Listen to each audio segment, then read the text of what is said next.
देश में जब भी चुनाव होते हैं और फिर उसके बाद परिणाम आते हैं तो यदि भाजपा या उसके सहयोगी दलों की जीत होती है तो विपक्ष की ओर से यह इल्जाम लगाया जाता है कि ईवीएम की गड़बड़ी की वजह से यह सब कुछ हुआ है और ईवीएम को हैक करके उसके साथ छेड़खानी की गई है और साथ ही दसियों कहानियां भी समाज में हिलने डुलने लगती हैं और हर तरफ उन कहानियों को प्रचारित और प्रसारित किया जाने लगता है। लेकिन वहीं जब विपक्ष को किसी चुनाव में जीत मिलती है या फिर विपक्ष को कहीं चुनाव में इसी ईवीएम के सहारे बढ़त मिलती है तो कहीं भी कोई शोर नहीं मचता है, ना तो किसी प्रकार का कोई सवाल उठता है, बल्कि लगातार जश्न मनाया जाता है। और अभी जब महाराष्ट्र और झारखंड सहित यूपी विधानसभा समेत अन्य राज्यों के उपचुनाव के परिणाम सामने आए तो एक बार फिर से ईवीएम का मुद्दा उठने लगा है और ईवीएम पर न सिर्फ सवाल उठा है बल्कि इसे लेकर विपक्षी दल यानी इंडी गठबंधन सुप्रीम कोर्ट के दरवाजे तक भी पहुंच गया है। लेकिन सुप्रीम कोर्ट ने भी इस मामले पर विपक्षी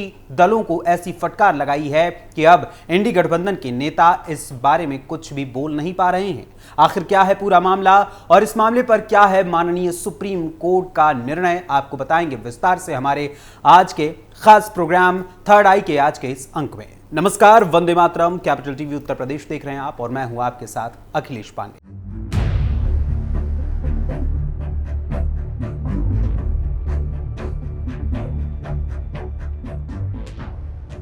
यूपी में संभल हिंसा को आज 4 दिन हो गए हैं और इस हिंसा को प्रशासन जहां शांत करने में लगा हुआ है और इस हिंसा के आरोपियों को पकड़ने और उनके खिलाफ उचित कानूनी कार्रवाई करने की तैयारी की जा रही है, तो वहीं विपक्ष इस मामले को खींचतान कर सिर्फ अपने सियासी फायदे के लिए इसको और भी उभारने का प्रयास कर रहा है और संभल की शांत होती हिंसा को और भड़काने और फिर से एक नई आग लगाने के लिए इंडी गठबंधन के नेताओं की ओर से बार बार अलग अलग जगहों पर बयान दिए जा रहे हैं। और साथ ही कांग्रेस सांसद राहुल गांधी और सपा प्रमुख अखिलेश यादव ने संभल जाने की तैयारी भी कर ली है और वहां अपने ही नेताओं को बचाने के साथ प्रदेश और देश को इन हिंसा की सच्चाई से रूबरू न करवाने यानी कि उसकी सच्चाई को दबाने के लिए योजना बना रहे हैं ताकि किसी भी प्रकार से संभल की इस हिंसा की सच्चाई और इसके दोषियों का असली सच जनता और समाज के सामने उजागर ना हो जाए, इसी कोशिश में वो लगे हुए हैं। इस हिंसा के पीछे इंडी गठबंधन के ही नेताओं का हाथ होने के सबूत पुलिस को मिलते जा रहे हैं और इसके तार सीधे तौर पर समाजवादी पार्टी के संभल सांसद जियाउर रहमान बर्क और संभल विधायक नवाब इकबाल महमूद से जुड़ रहे हैं, क्योंकि मीडिया रिपोर्ट्स के अनुसार यह बात सामने आ रही है कि इन दोनों ही नेताओं के बीच तुर्क बनाम पठान मुसलमान की जंग होने के चलते ही यह हिंसा हुई है, यानी एक देसी तो दूसरा विदेशी मुसलमान होने की बात कर रहा है, ऐसा अनुमान लगाया जा रहा है। लेकिन जहां एक और संभल हिंसा को चर्चा का विषय बनाकर लगातार इसे हिंदू बनाम मुसलमान की शक्ल में ढालकर सियासत खेली जा रही है, वहीं इसके पीछे की असल तस्वीर, असल वजह कुछ और ही है। इसकी असली वजह है सदन में हंगामा करने की साजिश ताकि सदन के शीतकालीन सत्र में किसी भी प्रकार से बवाल करते हुए वक्फ संशोधन अधिनियम को पास होने से रोक दिया जाए। लेकिन इसके साथ ही एक और बवाल खड़ा हो गया है और इससे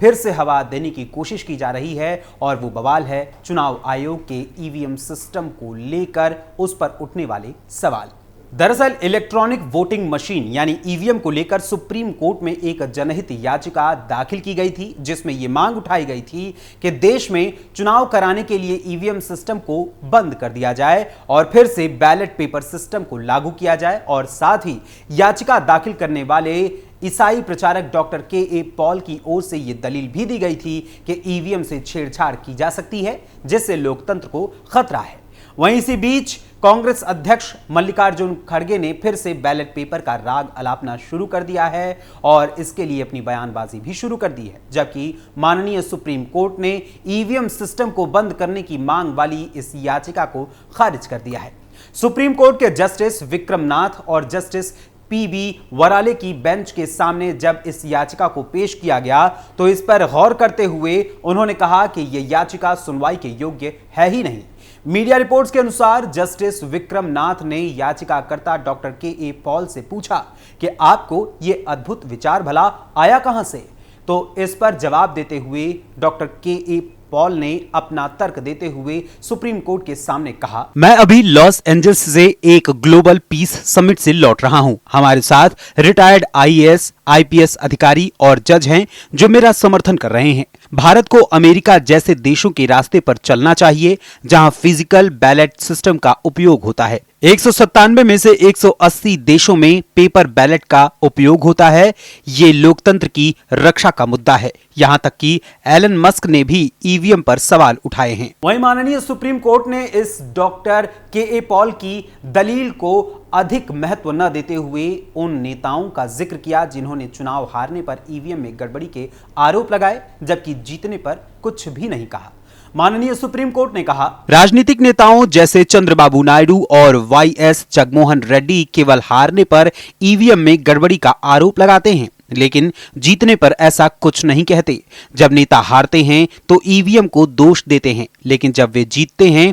तो कुछ नहीं बोलते। ये अदालत इस तरह के तर्कों को स्वीकार नहीं कर सकती। भारत को अन्य देशों की नकल करने की आवश्यकता नहीं है। हर देश का अपना सिस्टम होता है। सुप्रीम कोर्ट ने अपना तर्क देते हुए इस याचिका को खारिज कर दिया है। वहीं इसके साथ ही आपको बता दें कि डॉक्टर पॉल की इस याचिका में 4 और मुख्य बिंदुओं का जिक्र किया गया था। इन बिंदुओं में चुनाव के दौरान पैसे या शराब बांटने पर या ऐसा करने वाले प्रत्याशियों पर सजा का प्रावधान करने की मांग की गई थी और सजा के रूप में चुनाव लड़ने के लिए 5 साल का प्रतिबंध लगाने की मांग थी। मतदाता यानी दूसरी मांग मतदाता शिक्षा कार्यक्रम की शुरुआत करने की बात कही गई थी। इसके अलावा तीसरी मांग रखी गई थी कि राजनीतिक दलों की फंडिंग की जांच के लिए एक सिस्टम बनाया जाए और उसी के तहत उन पर निगरानी भी रखी जाए। साथ ही चुनाव संबंधी हिंसा को रोकने के लिए भी एक नीतिगत ढांचा बनाने की मांग रखी गई थी। वहीं आपको बता दें कि याचिकाकर्ता डॉक्टर पॉल के अनुसार उनकी याचिका को 18 राजनीतिक दलों ने अपना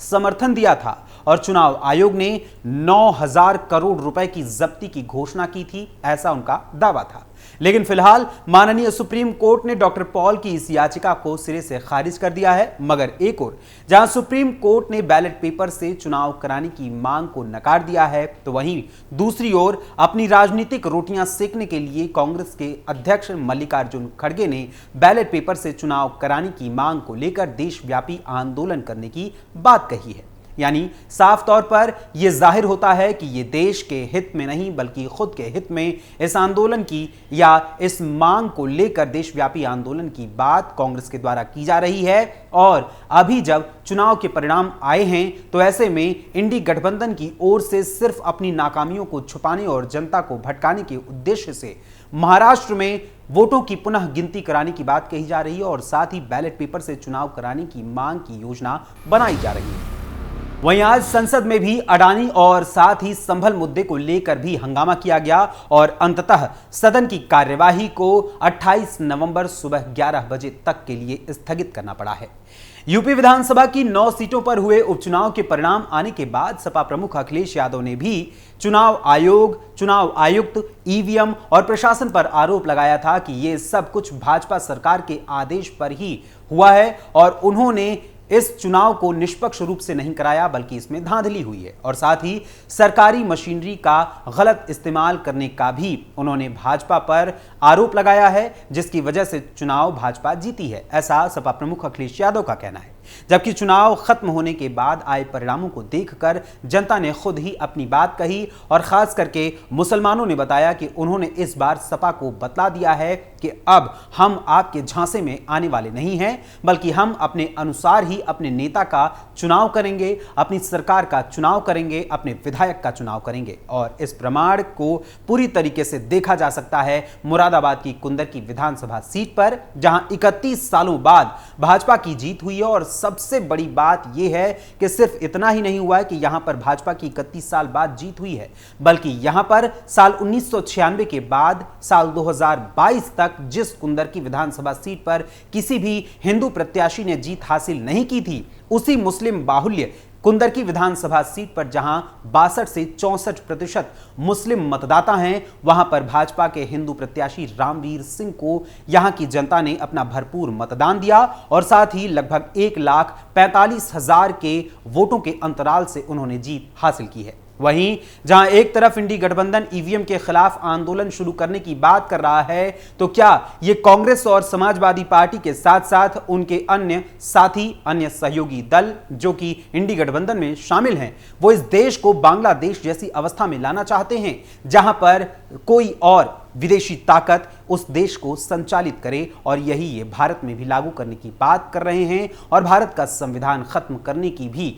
यहां पर चेतावनी इनके व्यवहार के अनुसार दी जा रही है। कांग्रेस और समाजवादी पार्टी की इस साजिश को लेकर आप सभी का क्या कुछ कहना है, इस बारे में अपने कमेंट्स के माध्यम से हमें जरूर बताइएगा। फिलहाल अभी के लिए थर्ड आई के आज के इस अंक में बस इतना ही। थर्ड आई के अगले अंक में मुलाकात होगी किसी और विषय, किसी और मुद्दे, किसी और खबर के साथ। तब तक के लिए मुझे अनुमति दीजिए। धन्यवाद, नमस्कार, जय हिंद, जय भारत।